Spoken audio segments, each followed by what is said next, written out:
Today's session is really to prepare us for next week into the conference. We'll just give you some stats on kind of the numbers that we're expecting for the conference next week. Expectation is very, very high, no pressure, but it's very exciting, the number of people who have registered for the conference. We are clocking the 1,000 number of formal registration. So a very exciting time for us. But today's agenda is really, number one, just to give you as speakers a view of what this is all about, so that you have the vibe. I know we've communicated to you. So I'll invite the chair to give you some brief on what this is all about. I'll also introduce to you the guys who will be moderating the session next week, so that you get to connect with them, because there'll be your like form of virtual MCs, if you want to call them. We'll then ask you to introduce yourself. We're hoping that this is also going to go public. So just introduce yourself to the audience, just to whet their appetite a little bit. So we'll just give you opportunity, obviously, to connect with the organizers of the conference. And then finally, we'll just get your views or expectation for next week. Just briefly, what you already kind of running in your mind when you had about or started preparing for this conference, to give them a snip of what is to come next week. So that's really the agenda. Not long, not too long, very short and sweet, but it was just appropriate for us to connect in preparation for next week. I'll introduce to you now the moderators. The moderators, the guys will moderate the conference next week. I'll probably ask them to introduce themselves. I have Ben Mwine, Elizabeth, and Julius. So I'll start with Ben. Ben, if you can just introduce yourself briefly. Thank you. Thanks a lot, Emma, and very good afternoon. I think it's afternoon for almost everybody. Good morning for those of you who are still waking up. Anthony and Joy and George, thanks a lot for taking time to be with us. We're looking forward to next week. My name is Ben. I'm a broadcaster, a preacher of the word, a self-proclaimed entrepreneur, husband of one, father of two for now. I'm looking forward to spending some time with you next week. Thank you, Ben. Elizabeth? Good afternoon. It is afternoon in Uganda. So I'll say good afternoon, and it's a pleasure meeting everybody at this forum right now, and looking forward as well to what we have in a few hours' time. My name is Elizabeth Okilo. I am a counseling psychologist by profession. I'm also currently working with one of our NGOs here in Uganda, and I also serve in my church as supporting in the counseling function. And I'm a mother of 3, a wife to 1, and I am happy to be here. It's good to see you, and I'm very sure we're going to have a very good week. Thank you. Thank you, Liz. Julius? Good morning, good afternoon, and good evening, just to be safe. Julius Adupu, economist by schooling, businessman by practice. I do sales. I sell life insurance, and I also do operations for an organization called BNI in Uganda. Yes, I'm looking forward to Tuesday and Thursday. Those are the days when I'll be moderating alongside Rachel Mwine. I'm excited. I'm waiting to see what Anthony, Joy, Uncle George, and the rest of the speakers have to tell us. Thank you. No, thank you, Julius. The other person is Rachel. I know she's not able to join us probably, but she's well represented by Ben. Yeah, so we have two strong ladies and three gentlemen who will be leading you next week. I know I took it for granted. I didn't introduce myself. I'm Emmanuel Osanga. I work for Standard Bank Group. I look after data and analytics for Standard Bank Group within the continent. I take care of about 17 countries across the continent. So that's what I do. Yes, part of the visionary of Inspire together with our chair. And yeah, we're very excited to have you. But we'll hear more about ourselves.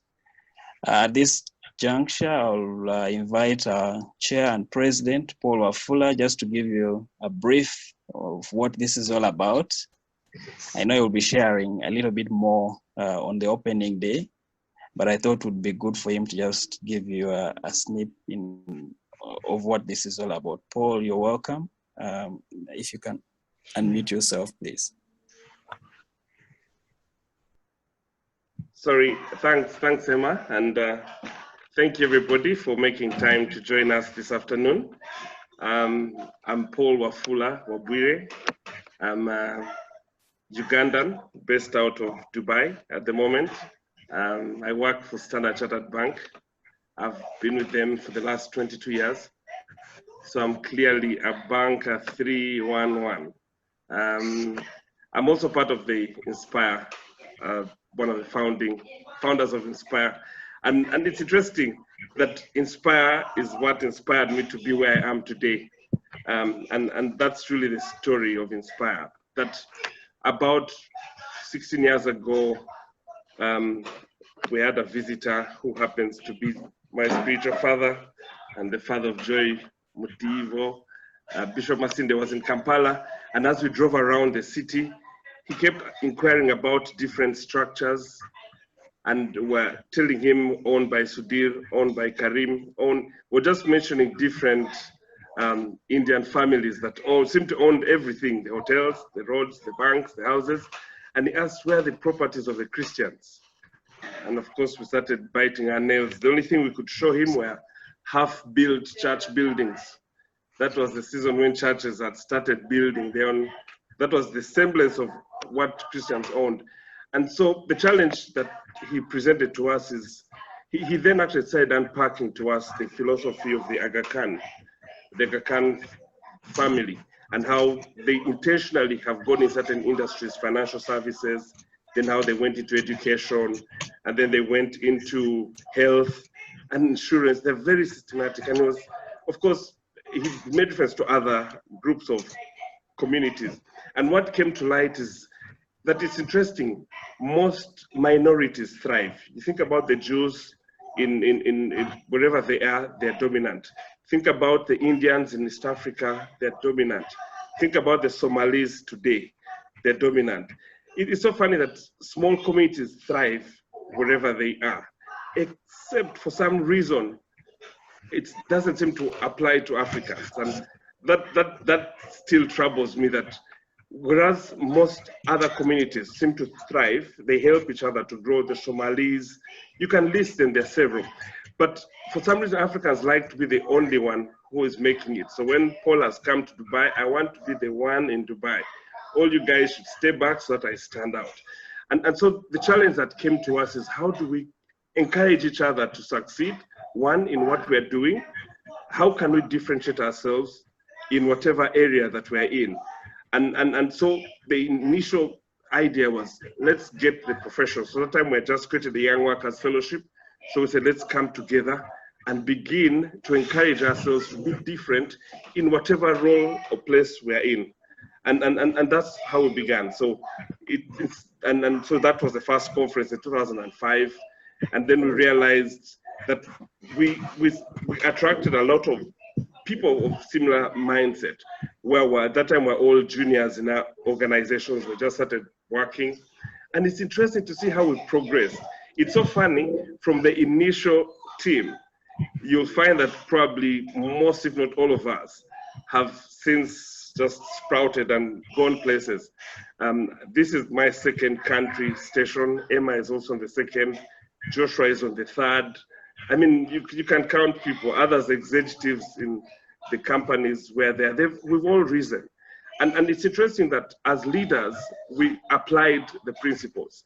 So, it's one thing to share this message with other people and they get excited and go away and wait for the next one. But we intentionally said, let's apply what we're learning. So Inspire came out as a need to raise a generation of effective Christian leaders. And our vision is Africa. How do we make Africa take its place? I mean, there's been so much talk about Africa. It's time for Africa. It's time for this. I've had for the past 20 years. And the challenge is, what is it we need to do or start doing? Because it's enough, there's enough talk. And the conviction I have, which I will share as my sharing on the opening, is that we're like the generation of Solomon. David fought and he shed blood, too much blood. He fought and created territory. But he wanted then to build the tabernacle of David, and God told him, no, you have too much blood. It will be your son. And for me, it feels like our parents are the generation of our fathers, are those who fought for independence. They got the territory. We have the space, but we are not yet in control. It was Solomon who had to come on the scene. And remember when Solomon came,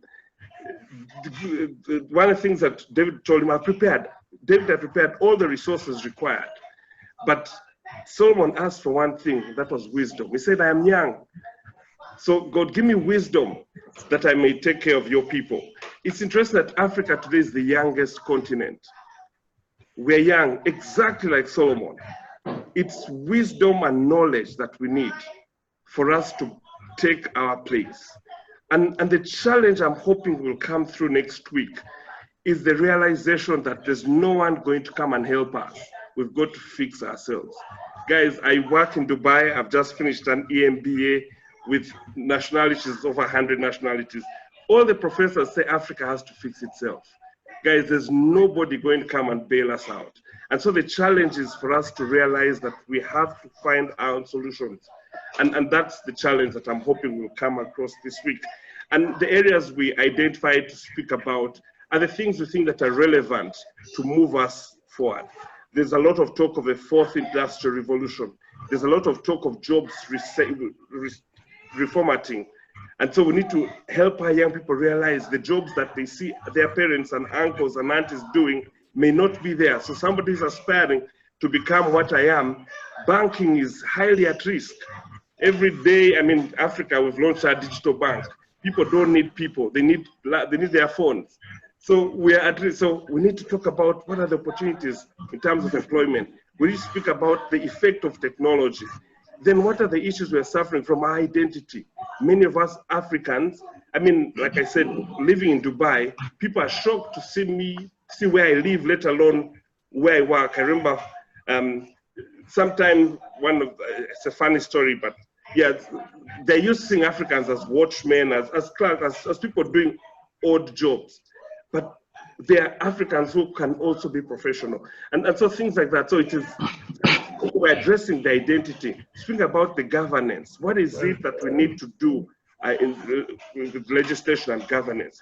And then we'll speak about money, because the biggest need is capital. How do we attract capital? And then the role of women and the role of youth.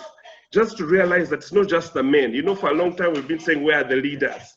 Men, it needs everybody to pull their weight. So we want to specifically highlight the women, specifically highlight the young people. There's no waiting for tomorrow to come on the scene and start delivering. So in a nutshell, Inspire is about igniting potential. Inspire is about raising a generation of effective Christian leaders. Because we're from church, we use Christian, but because we also want to be relevant, we're being wise. The Bible says need to be as wise as serpents. So it's a marketplace event. But it doesn't remove our source. Our source is Christian. Our identity is Christian. Our source is God's word. But it's interesting at the interest in the conference, and we're excited, like Emma was saying. The sign-ups to date is about 1,000 registered, but people that are viewed are over 3,000. So we're expecting to have an influx of people, and there's excitement. I have no doubt it's time for Africa, and I feel like next week is going to be like an assembly of Africans. We've got people from across the continent: Burundi, Rwanda, South Africa, Sudan, DRC, Nigeria. So it's an assembly, something we've not seen in a while. And so we're trusting God to come through, and he'll use our different speakers to present to us. All right, over to you, Emma. Thank you, Paul. I hope our speakers are able to connect with Inspire, but very quick, brief, and challenge that Paul has thrown to us there, just creating more excitement. I will then start to really bring our speakers to introduce themselves. We do need to spare some time to talk about, to answer some questions from yourself as well. But for now, I just want to welcome Michael, has also joined us. Michael, you're welcome to the team. I'll start maybe by bringing on Anthony, who's from the UK, just to share a little bit about himself. Anthony, you're welcome. Hello, good afternoon, everyone.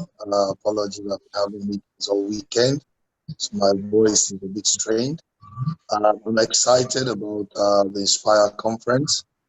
My name is Anthony Ashaye, born in the UK, raised partly in Africa, and so I have an African mindset.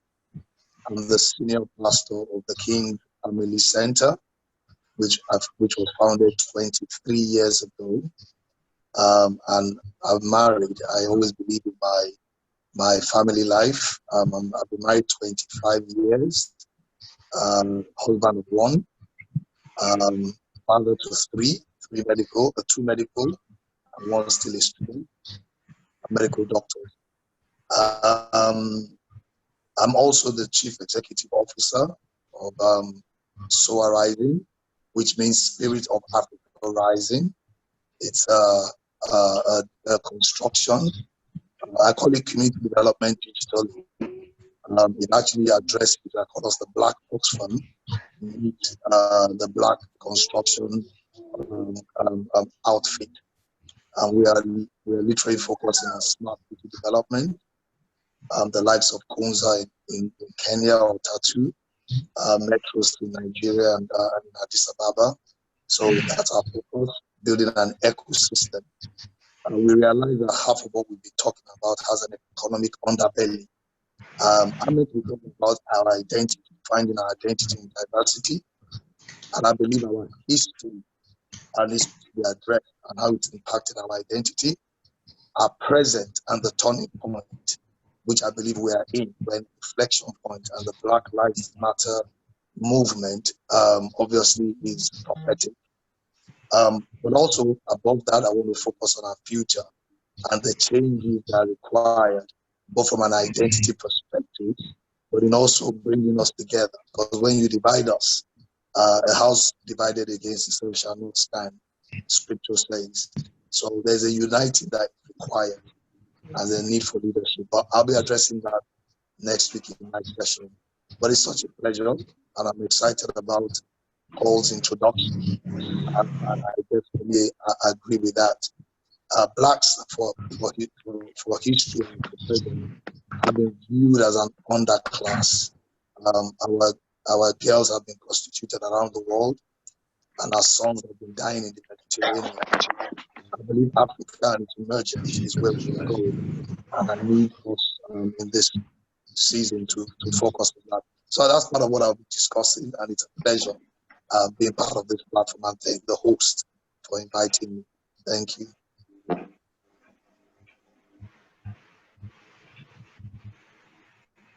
I hand back over.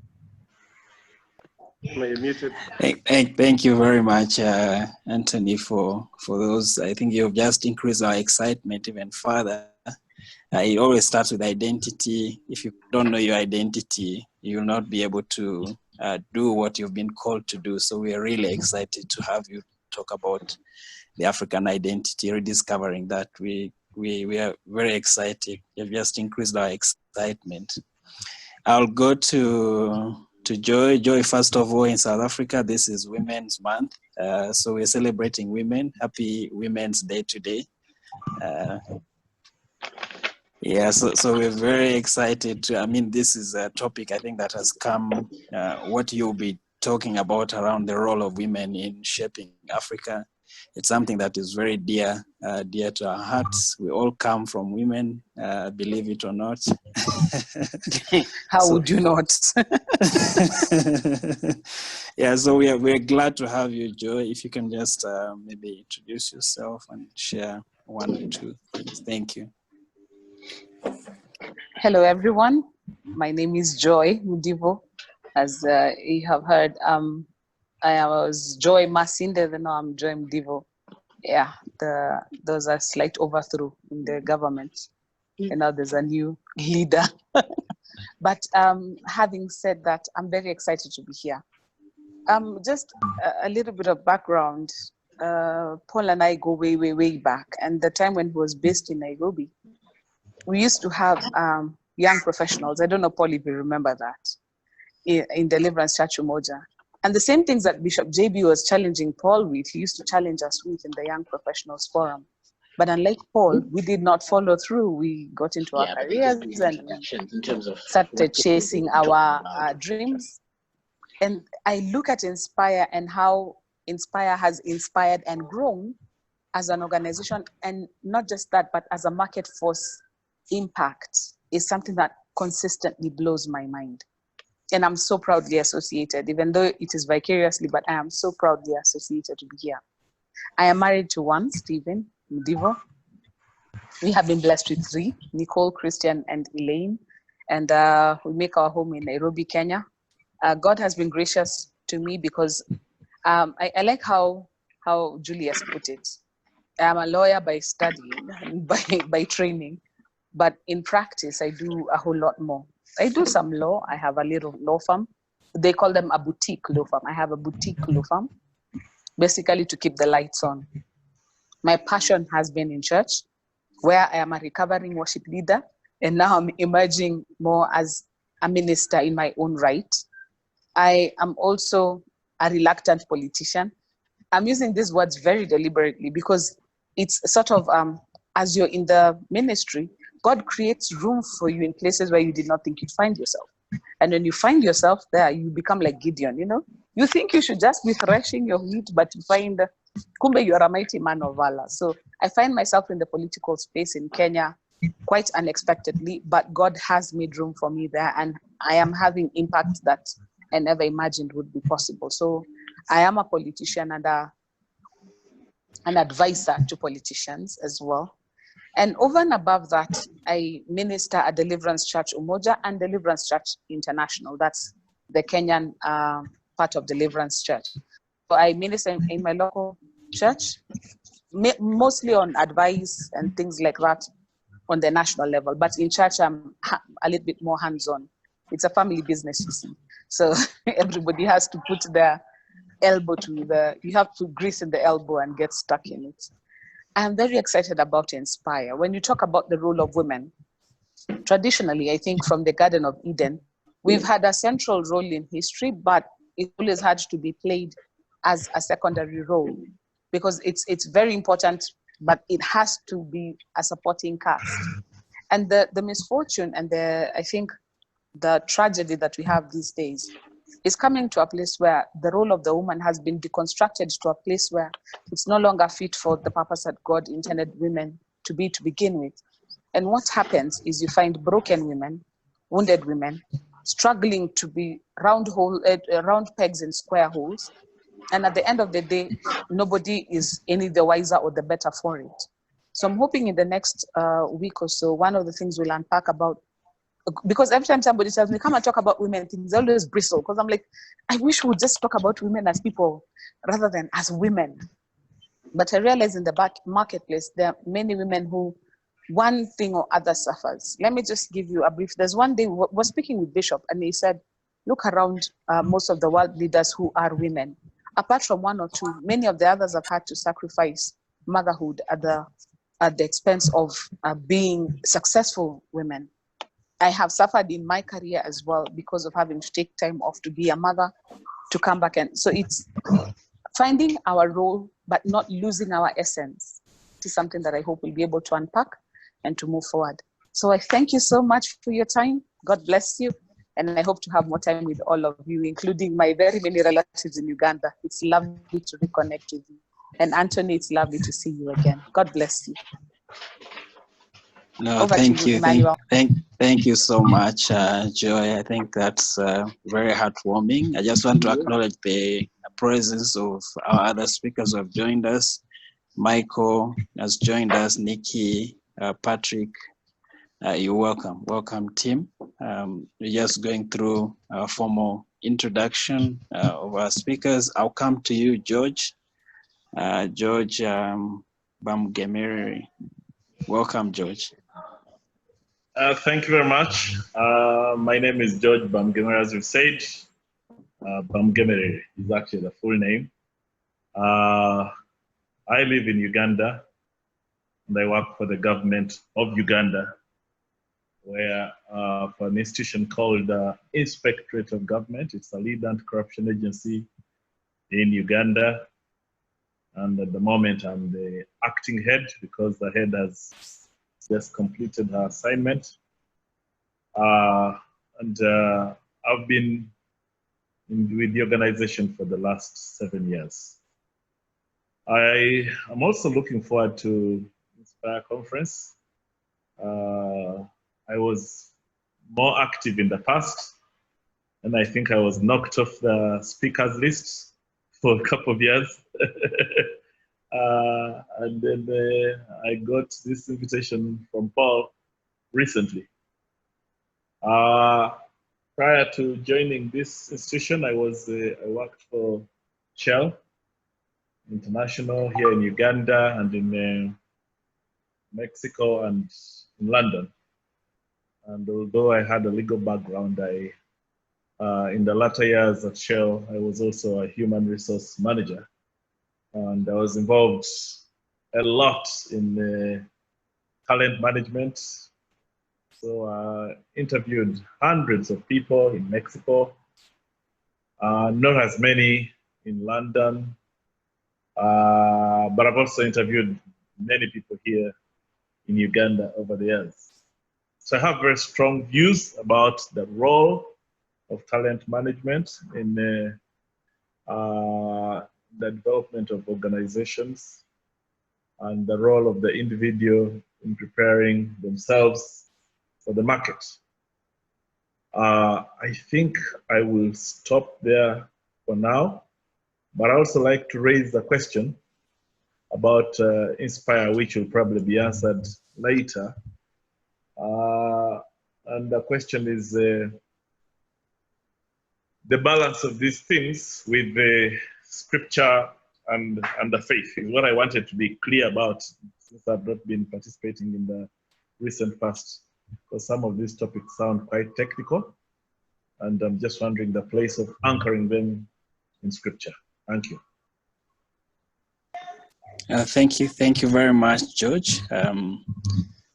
We look forward to you, and the young people specifically are really looking forward to your session because they want to shape themselves and be relevant in the future. So they are really, really excited. If there's any topic that excited the young generation segment of this Inspire ICO section, so they're very excited to have you.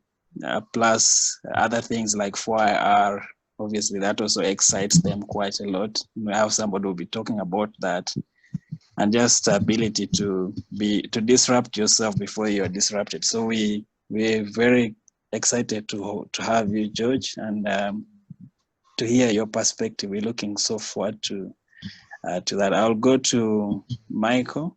I also just want to welcome Emma, the true Emma. I don't know why the gentleman called me Emma. There's only one Emma. Emma Mugisha, who's the executive director of Stanbic Bank Uganda. She's also one of the speakers. She will be introducing herself shortly. Emma, we recognize your arrival. Welcome. I'll just, thank you. I'll go to Michael. Michael, if you can introduce yourself. Thank you. Thank you. Thank you, Emmanuel. Sorry.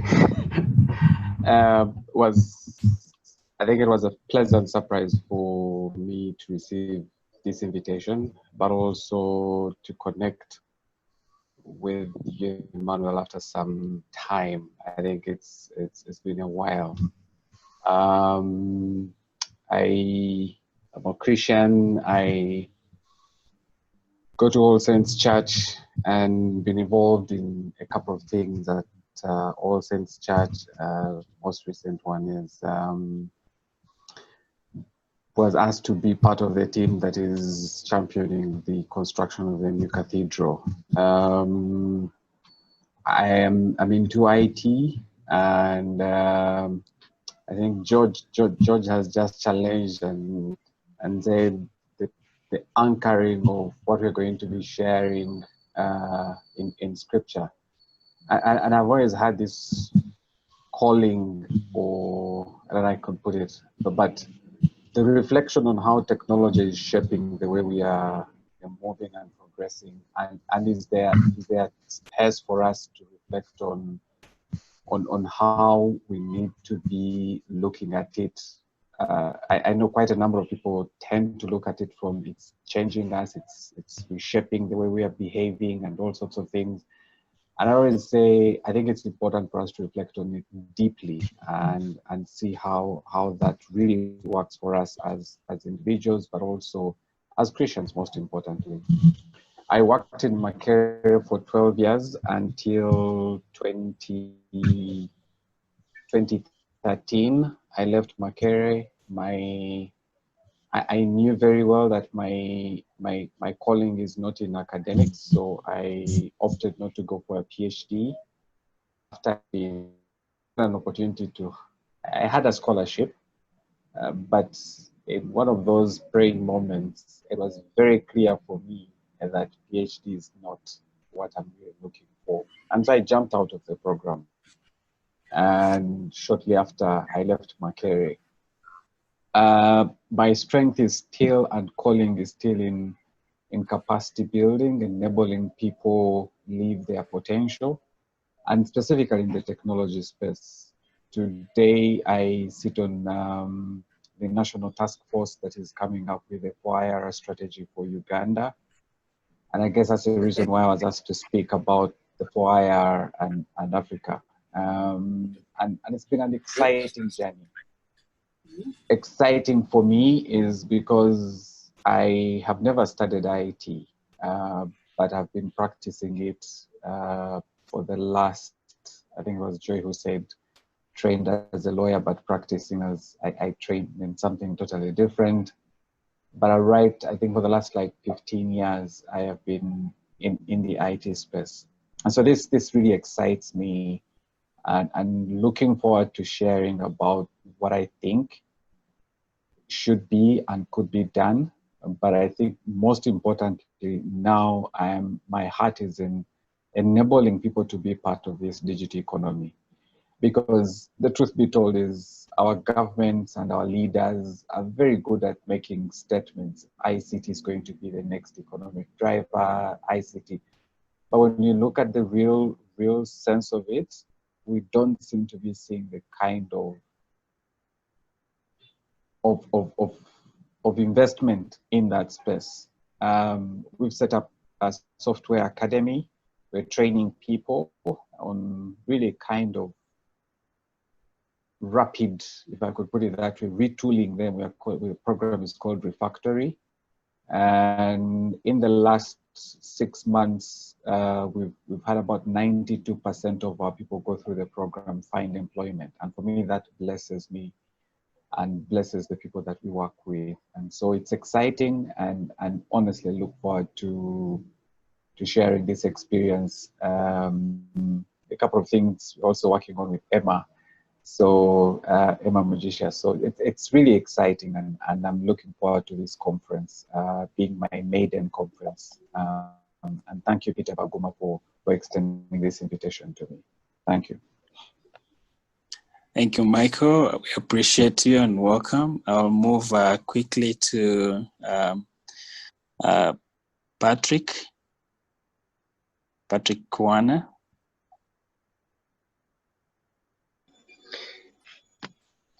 So, sorry, Emma. Sorry for not being on time. I got my time a bit wrong, so I need to make sure I'm looking at EAT time and not the time from South Africa. So sorry for being late. But again, it's really a privilege to be part of Inspire again. So Paul, Emmanuel, thank you so much for the invitation. This is my second time. I had the pleasure of joining the team in Uganda in 2016. So it's really an honor and a privilege to be back again. So just a little bit of background on myself. I'm actually a Zimbabwean by birth, based in Johannesburg, South Africa since 1994. Coming out of the IT environment, I was an executive for a number of organizations in the IT space, and then I moved and started a small investment company in 2005, and then exited out of that company in 2010. And part of that exit out of that company was really as a result of a big challenge that God had placed upon me in terms of just wanting to understand the working of business and the economy, not from the perspective of what I had learned all my life, but from the perspective of what does the Bible actually say about business and the economy. And that led me on a journey of really starting to study the Bible all the way from Genesis to Revelation, but from looking at it through the lens of business and the economy, and really starting to discover what are things that we have not picked up and done well when it comes to the economy, but also studying a lot of the trajectory of African nations versus other nations, and also help, trying to understand why, out of our era of independence, we've not done as well as we should economically. So all of that was in the pot of what I've been doing for several, for the last 10 years. And about 10 years ago, I then started an organization called Crossover Transformation, which we really just focused on helping people understand biblical economics, but also helping people understand how to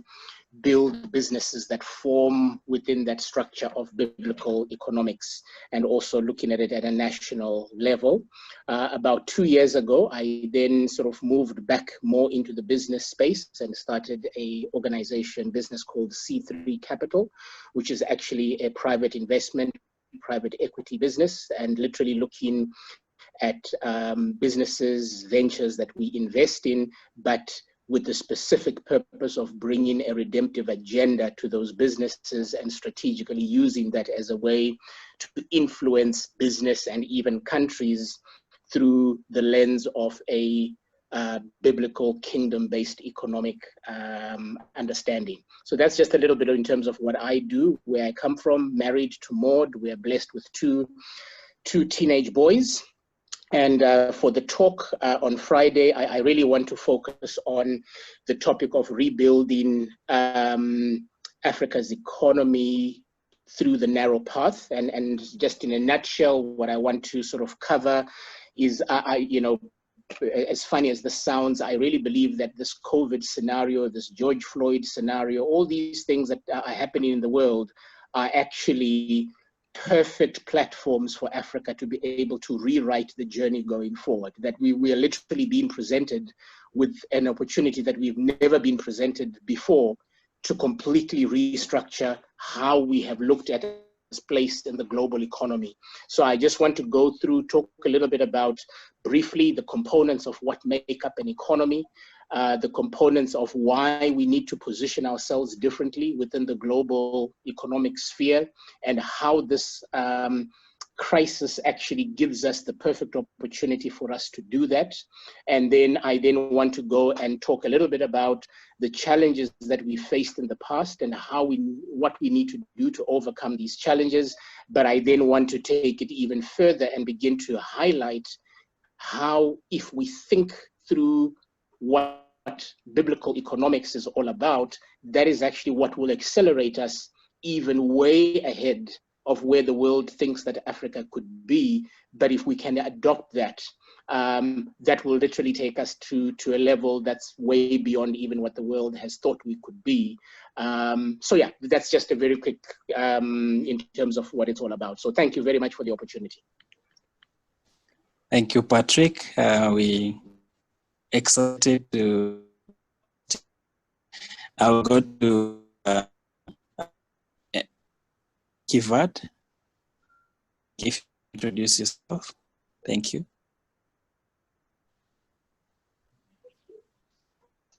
Hello, everyone. I hope I'm live. We can hear you loud and clear. Oh, great! Thank you. And again, I apologize for the mixed up time as well.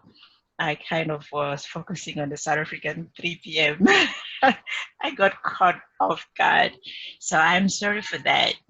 And I want to thank the leadership for Inspire for bringing me on board. Even though I came late, I'm sitting and listening to the introduction for some people, and I'm asking myself, like, Nikki, how did you find yourself here? These are some heavyweights in the room. But however, sometimes purpose qualifies one like me to be among people like you guys. Sometimes God qualifies one like me to be among people like you guys. And so I feel very honored to be part of the team that will be speaking at Inspire 2020. I wish it was going to be in a physical location. Like I've been looking forward to visiting Kampala for so long, but I know one day it's going to happen anyway. And so, yes, my name is Nikki Bird. I am based here in South Africa. I've been in South Africa for over a decade now. I'm originally from Cameroon, though I cannot speak French to save my life, so I always have to put that out there. And so I have a very quick story, just a bit of a background about me. I was retrenched in 2016. I was laid off. Some people call it laid off, some people call it retrenched. It's one and the same thing. So in 2016, and I literally had nothing to fall back on when that happened. And I did not see the retrenchment coming. And when it happened, I thought to myself, oh my God, this is the end of the road for me. I was so angry. I had a couple of people in my mind that I thought should have been retrenched, some old people. I thought, I'm too young for this. I don't deserve this at all. I was that entitled. Well, but however, when the pain started subsiding, the question I was asking myself is, what is driving retrenchment at the rate in which it's driving retrenchment? And I wanted to know, out of curiosity, because naturally I'm a very curious person, I wanted to know this for myself. And so I kind of threw myself on the internet. Okay, I'm just going to research on this, because there were lots of people in South Africa back in 2016 that were being retrenched. It has gotten worse now because of COVID-19, of course. But, back in 2016 was like a retrenchment bloodbath. Every time in the news, you will hear of like thousands of people have been announced. I mean, a company has announced retrenchment of thousands of employees. My mind did not understand, because I thought, okay, people are supposed to be the lifeblood of any organization. If an organization can let go, say, 5,000 employees in a space of 3 years, how do they survive? So for me, my mind was like, I think something is happening here, and I'm going to find out what it is. Afloat when so many people leave. And so I decided I'm going to do a research on this. I started researching on my own. It was just for me to satisfy my curiosity. I didn't know this whole thing is going to put me on the path in which it has put me on. And the more I researched, I realized that I was not the only clueless person about this thing. Technology is taking over. For the first time, I came across words like artificial intelligence, robotics, blockchain. These are things I had no idea what they were. The fourth industrial revolution, I was like, wow, if there's a fourth, then there was a third, and there was a second, and there was a first. So I threw myself in there to study, okay, what was the first about? Because prior to being retrenched, I had no interest in tech. I had no background in tech. I am not an academician by any stretch of imagination. Where I was working as a PA for a doctor in a hospital. So all I knew was admin work. That was all I knew. But however, I threw myself in the technology space, and I researched, and I started writing about it on social media. And then it grew from social media. I started a blog. I started blogging about it. And then it just grew from that blog to blogging articles. It grew from there into a book, which I titled Disrupt Yourself or Be Disrupted, because the whole story is this. Someone disrupted my life. I had no plan that I was going to lose my job. I had a plan to climb the famous corporate ladder just like everyone else, and this thing happened to me. So I thought the perfect title of the book would be Disrupt Yourself, or someone else is going to disrupt your life, because there is no neutral ground, and so the whole idea about disrupting yourself, it's for people to start looking at where the world is going, how technology is changing the workplace, how technology is changing our lives, and ask the hard questions. The industry in which I am now, is it still going to be viable in the next 5 years, something like that? Oh, the certificate in which I'm currently pursuing, is it going to be relevant by the time I complete? Is it still going to be relevant for the marketplace? These are hard questions that when you ask yourself, you kind of disrupt yourself. You don't wait for someone or the marketplace or the forces outside yourself to disrupt you. And so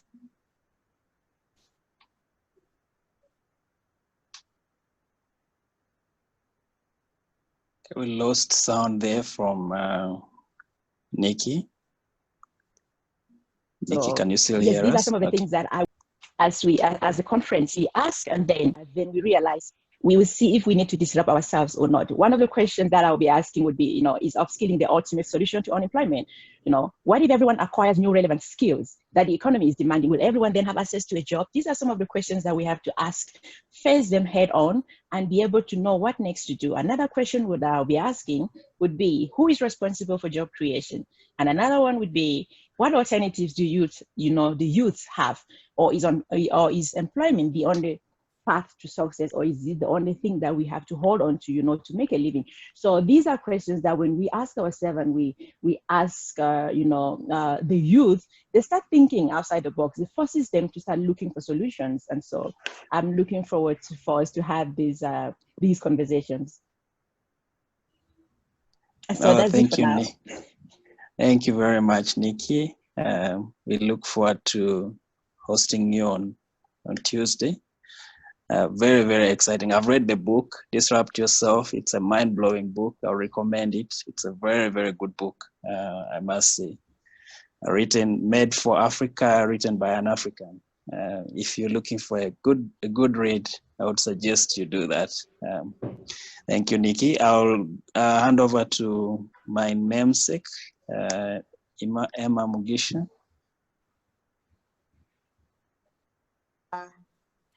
Good afternoon. My name is Emma Mugisha. If you can see me, the light is a bit funny. Okay. My name is Emma Mugisha. I work for Stanbic Bank.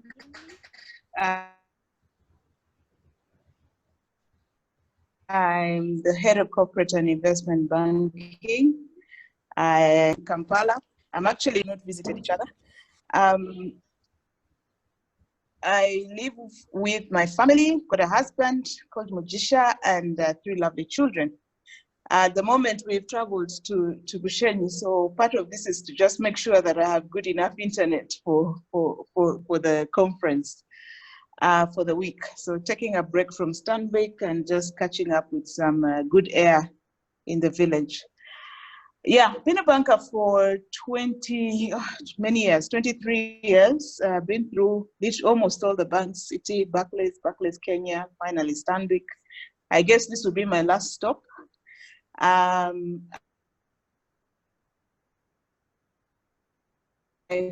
fellowship at OSENS, grown up literally at OSENS from Sunday school to youth group and through the ranks. Yeah, so Mothers Union is like the top of the food chain.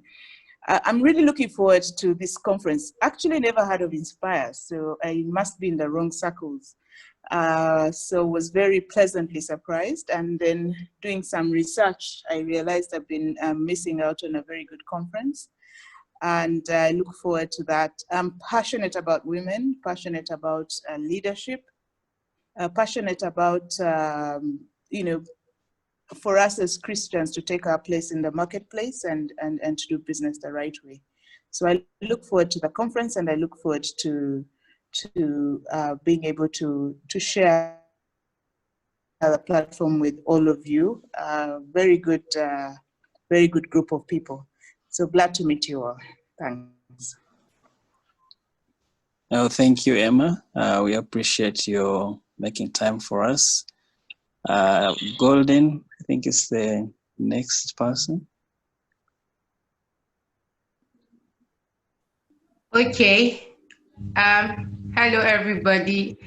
In Nigeria, it is afternoon, so it's like 1:58 right now. So I'm representing Mr. Stephen Akintayo. I'm his personal assistant. And so he's going to be speaking twice in this conference. That will be on Monday and on Saturday. So his first topic is the role of the youth in Africa. So he's going to be highlighting some of the roles and what mostly youths concentrate on in Africa and how we can encourage them to be better people. And also, Mr. Stephen is an entrepreneur. He's the owner of GTEX Homes in Africa. He's Africa's most sought after financial investment coach. He started his business with just 1,000 naira, practically, from bulk SMS business, and his business has grown to be a billionaire booming company. So we are naturally called GTEX Global, and we have various branches under us. We have the GTEX Homes, that's our real estate company. We have Ginido, which is an e-commerce company. So we have grown a lot with that, from that bulk SMS. We've grown so much. So he is a mentor, an entrepreneur.